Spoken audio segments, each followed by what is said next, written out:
Un clásico japonés, el libro está ambientado a principios del siglo XX en Japón, el cual es un periodo histórico de transición, en el cual Japón dejaba de ser una isla cerrada al mundo y pasaba a occidentalizarse. Si bien este no es un tema que se abarque directamente en el libro, esta fragmentación entre lo tradicional y lo foráneo permea toda la trama, ya que por lo demás era una dicotomía que atormentaba a Mishima, el autor del libro, y que lo llevó finalmente a su suicidio. El protagonista de este libro, profundamente poético y plagado de simbolismos, es Kiyoaki, un joven que no llegaba a los 20 años, único hijo de un marqués de esta nueva aristocracia japonesa, quien, consciente de que sus orígenes no son del todo nobles, manda a su hijo, su único hijo, a vivir con una familia de condes, a fin de que adquiera el roce y el refinamiento necesario para desenvolverse en sociedad.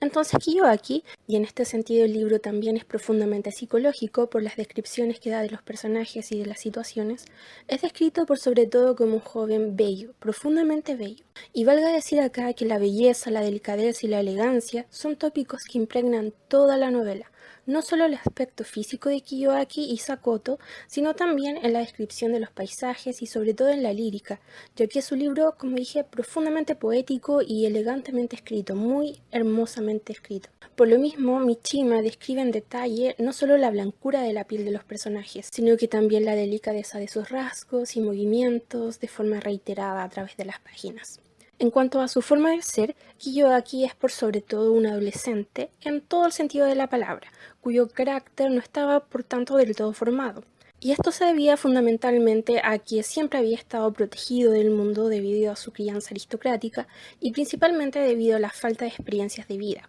Así se describe como un adolescente de naturaleza sensible y etérea, y esto se deja ver en el hecho, por ejemplo, de que tenía un diario de sueños, o en que despreciaba que su padre tuviera un amante, y sobre todo en que vivía más cómodo en su mundo interior, el cual era complejo, contradictorio y profundamente rico, y también en su inmadurez, ya que era un joven, un adolescente que no sabía muy bien lo que quería, y por lo mismo su juicio sobre otra gente y sobre las situaciones que le sucedían era bastante egocéntrico, tal como es en todos los casos de los adolescentes, para los cuales el mundo comienza y acaba en ellos mismos.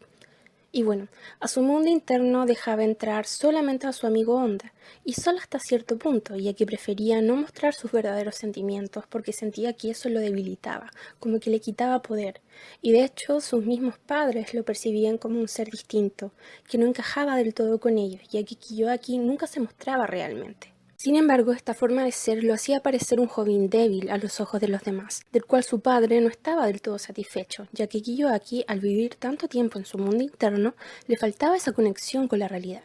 Podría decirse que no tenía motivación por nada, ya que de hecho no ponía esfuerzo ni siquiera en sus estudios ni tampoco en los deportes. Era un ser bastante etéreo, muy diferente a su amigo Honda y a su sirviente Ituma, personajes que sirven de contraste entre Kiyoaki tan volátil y ellos tan pragmáticos, apegados a los valores y tradiciones y con las cosas bien claras. Entonces, esta familia de condes con la que él se cría tiene una hija que se llama Sakoto,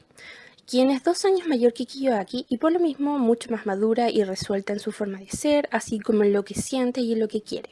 Y lo que quiere Satoko es a Kiyoaki, de quien ha estado enamorada desde que era pequeña. Kiyoaki lo sabe, pero como él es más inmaduro, no tiene claro lo que siente por ella. Pero sí tiene claro que lo que le molesta mucho es lo vulnerable que ella lo hace sentir. Por ejemplo, Satoko en un momento le pregunta: Kiyoaki, ¿tú qué harías si yo un día no estuviera más acá? Solo le dice eso, lo cual es suficiente para llenar a Kiyoaki de ansiedades, porque no sabe a qué se refiere Sakoto con esas palabras. Entonces, cada vez que Sakoto irrumpe en su mundo interno con este tipo de comentarios, Kiyoaki se sumerge en un periodo de tortura mental donde trata de descubrir qué significaban esas palabras y al mismo tiempo se desprecia a sí mismo por caer en esas trampas que Satoko le tiende una y otra vez. Así que, en un intento por recuperar su orgullo, Kiyoaki decide escribirle una carta a Sakoto, una carta cruel, con la intención de herirla y hacerle sentir que todo este tiempo estuvo enamorada de alguien que no existe, y también de presentarse ante ella no como el niño elegante y delicado que ella cree que es, sino como un hombre ya experimentado y normal como todos. Así que en la carta le escribe que se ha hecho asiduo a las geishas y que esto lo ha despertado al mundo y lo ha hecho darse cuenta de que todas las mujeres no son más que un pedazo de carne para complacerse. Y bueno, por ahí iba el tono de la carta, muy hiriente y muy vulgar. y la manda por correo, pero en el intertanto, entre el envío de la carta y la llegada, Kiyoaki se ve la necesidad de encontrar una mujer para que se haga pasar por su novia, ya que quería impresionar a unos príncipes tailandeses de su edad y hacerles pensar que él era un hombre ya hecho y derecho. Sin embargo, no tenía a quién recurrir, ya que no cualquier mujer le servía, sino que necesitaba a alguien de su misma clase social, así que no le queda más opción que recurrir a Sakoto, quien era no solamente hermosa, sino que también era hija de condes. Pero como la carta ya estaba mandada, no le quedaba más opción que llamarla por teléfono diciéndole que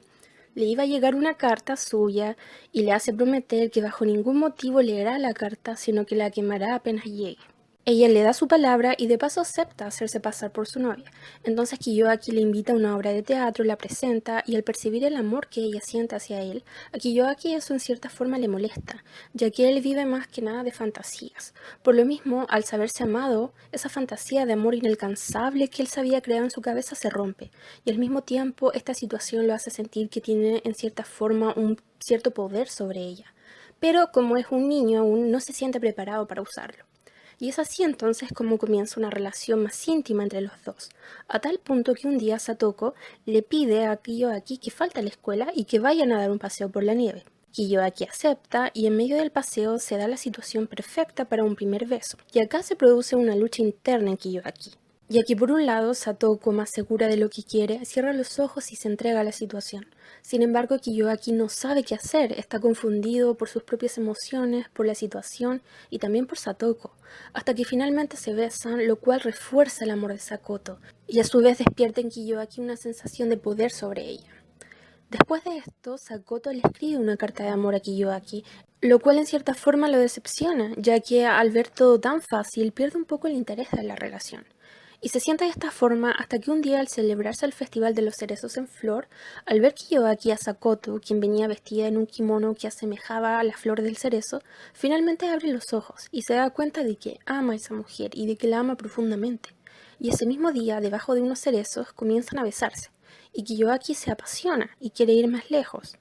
Pero Sakoto se siente incómoda y trata de zafarse, y en este forcejeo Kiyoaki se siente humillado, y más aún cuando Satoko le dice que él no es más que un niño, lo cual lo hiere en lo más profundo de su alma, porque él en el fondo sabe que eso es verdad.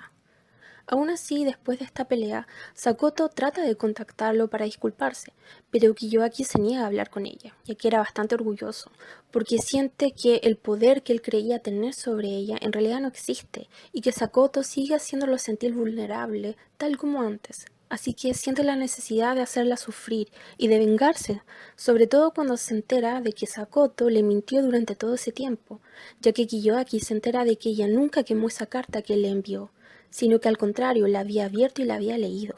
lo cual significaba que Sakoto sabía que lo que decía la carta era una mentira. Y esto hace sentir a Kiyoaki tan humillado que decide terminar con todo, que nada como una forma de recuperar su orgullo, ya que con cada carta de Sakoto que quemaba, con cada llamada que se negaba a contestar, Kiyoaki siente que se hace más fuerte al sacarla de su vida. Quiere pensar que con eso Sakoto pierde cualquier influencia sobre él y sobre sus emociones. Y él está tan decidido a sacar a Sakoto de su mente, que un día cenando con sus padres, estos le cuentan que Sakoto recibió una propuesta de matrimonio, y le preguntan si él tiene algo que decir al respecto, pero Kiyoaki dice que por su parte no hay inconveniente. Y al decir esto, Kiyoaki se siente no solo tranquilo, sino que feliz. Fue como la última prueba que él necesitaba para sentir que Sakoto ya no tenía injerencia sobre él, al sentir que se casaba con otro y que él no sentía nada y no hacía nada para impedirlo, pudiendo hacerlo.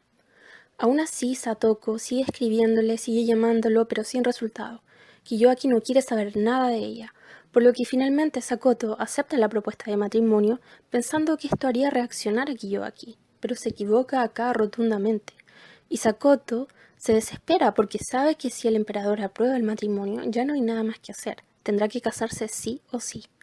hasta que finalmente el emperador da su consentimiento al matrimonio y Kiyoaki, como era de esperarse, al enterarse, siente que toda la pasión y todo el amor que sentía por Sakoto se aviva, principalmente debido a que Sakoto se vuelve algo imposible con ese matrimonio, lo que en la naturaleza inmadura de Kiyoaki es más que suficiente para reavivar toda esa pasión nuevamente.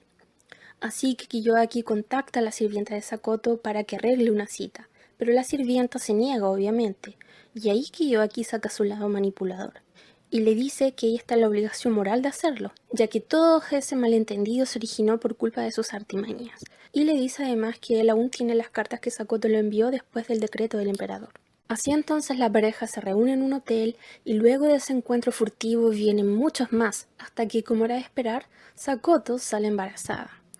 Y bueno, frente a esto, su sirvienta, que era como su mamá, le aconseja que aborte, pero Sakoto no se decide hacer nada, porque en el fondo ella sabe, ella es lo suficientemente madura e inteligente para saber que su destino está marcado, y está marcado por la tragedia.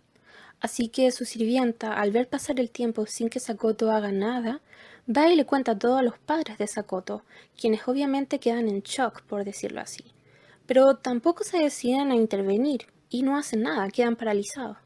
Así entonces pasan los días sin que nadie haga nada, y el embarazo avanza hasta que la sirvienta, ya en un acto desesperado, porque ve que nadie hace nada, le escribe una carta al padre de Kiyoaki, contándole todo. Y bueno, el marqués, quien sí era un hombre de acción, lo primero que hace es agarrar a golpes a Kiyoaki, acusándolo de insensato, de inmaduro, de egoísta, ya que en su actuar había llevado a la ruina no solo a sí mismo, sino que también a Sakoto y a ambas familias, ya que el honor en el Japón de la época lo era todo. Y bueno, después va a hablar con la familia de Sakoto y acuerdan entre todos llevarla a otra ciudad a abortar, pero bueno, oficialmente ocupan la tapadera de que van a ir a visitar un monasterio budista a fin de no levantar sospechas en la prensa. Llega así el día de la partida y allí en la estación de tren Satoko y Kiyoaki se miran y se despiden esta vez para siempre. Despedida a la cual las familias acceden por miedo a que se suicidaran en caso contrario, cosa que por lo demás es muy normal en Japón. Y bueno, Sakoto aborta y antes de volver pasan al monasterio en donde Sakoto se desahoga de su pena contándole todo a la superiora del monasterio y pidiéndole que la acepte como novicia, haciendo votos de renuncia al mundo. Frente a esto, la superiora no solo la acepta, sino que además la considera su deber, ya que de lo contrario equivaldría a traicionar al emperador, si deja que ambas familias lo engañen de esa forma. Y bueno, al enterarse de que Sakoto es ahora una novicia, su madre no sabe qué hacer, así que decide regresar a casa a contar lo que había sucedido y a buscar consejo. Y bueno, ahí ambas familias acuerdan seguir adelante con el matrimonio como sea. Y en cuanto al pelo de Sakoto, quien se lo tuvo que rapar como parte de la ceremonia de iniciación, deciden resolver el asunto mandando a hacer una peluca y bueno, seguir adelante con lo planeado. De lo contrario, ambas familias perderían no solamente su posición y su dinero, sino que peor aún su honra. Sin embargo, la superiora del monasterio es firme en cuanto a que Sakoto ya tomó los votos, por tanto no hay forma de que salga del monasterio. Y bueno, frente a esto, al darse cuenta ambas familias que Sakoto no se va a casar, que el matrimonio no se va a realizar, no les queda más que conseguir un certificado médico que diga que Sakoto sufrió un colapso mental y que esto la inhabilitaría para contraer matrimonio, y que por eso es que ella había entrado al monasterio. Bueno, todo era una farsa, por supuesto, una tapadera para proteger la honra de ambas familias. Y entonces, por tanto, es así como el destino de Satoko, tal como ella lo había sabido, se sella por completo. Por su parte, Kiyoaki sigue en la escuela y mientras sus compañeros, incluso su amigo Honda, se esmeran en estudiar para los exámenes de admisión a la universidad, Kiyoaki se hunde cada día más en una depresión de la cual no puede salir. No solamente no estudia, sino que tampoco come y, bueno, no tiene planes de nada, solamente piensa en Sakoto, solamente ella ocupa su mente. Así que como sea se consigue dinero con su amigo Honda para ir a ver a Sakoto, con la esperanza de huir juntos, ya que él no sabía que Sakoto por propia voluntad había hecho votos de renuncia, no solamente de renuncia al mundo, sino que también de renuncia a él mismo.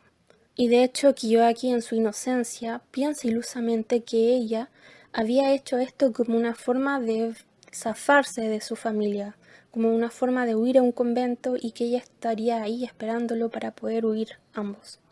Sin embargo, cuando Kiyoaki va al monasterio, le niegan la entrada una y otra vez, y así Kiyoaki, quien ya estaba débil físicamente a causa de la depresión, se debilita aún más en sus largas esperas fuera del monasterio, y coge neumonía, ya que él creía que demostrando humildad y sacrificio conmovería a la superiora y ella lo dejaría ver a Sakoto. Y bueno, así es como Kiyoaki se termina enfermando, pero gravemente. Sin embargo, como estaba enamorado, a él nada le importaba, solamente quería ver a Sakoto, su salud no le interesaba. Así que con la poca fuerza que le queda, manda un telegrama a Onda para que él interceda por él ante la superiora del monasterio.